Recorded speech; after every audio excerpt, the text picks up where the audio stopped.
زود عضلاتك هتغير لك حياتك. مجرد ان الكتلة العضلية بتزيد فمعدل حرقك هيعلى، تاكل براحتك وتخس كويس. بس وانت بتعمل دايت خلي بالك من حاجتين: عندك عضلات حلوة المفروض تقويها، وعندك عضلات وحشة المفروض تمشيها. هي ايه العضلة الوحشة دي؟ هو في حاجة اسمها عضلة وحشة؟ العضلة بتاعتك اللي شربت المية المالحة اللي اتكلمنا عليها في الفيديو اللي فات. دي عضلة منفوخة وشربة مية، عاملة نفسها قوية على الفاضي بس هي مش قوية. اشرب مية كتير عشان تحميها وامنع الموالح، هتحافظ عليها.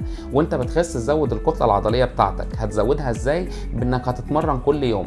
اتمرن 5 ايام بس في الاسبوع، اتمرن 30 دقيقه في ال5 ايام دول، يعني هتبدا بمجهود 150 دقيقه في الاسبوع. على فكره كافيين يغيروا حياتك. عارف هيعملوا ايه؟ هيزودوا عضلاتك الحلوه ويقللوا العضلات الوحشه.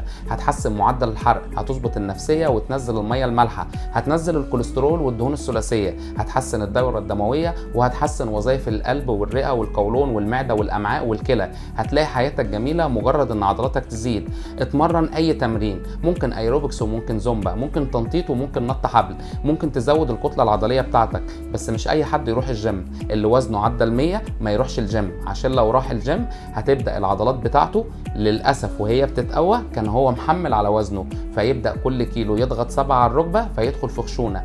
نروح الجيم لو وزننا تحت ال100 وعضلاتنا تسمح. ونشوفكم على خير في الفيديو الجاي اللي هنتكلم فيه عن الدهون.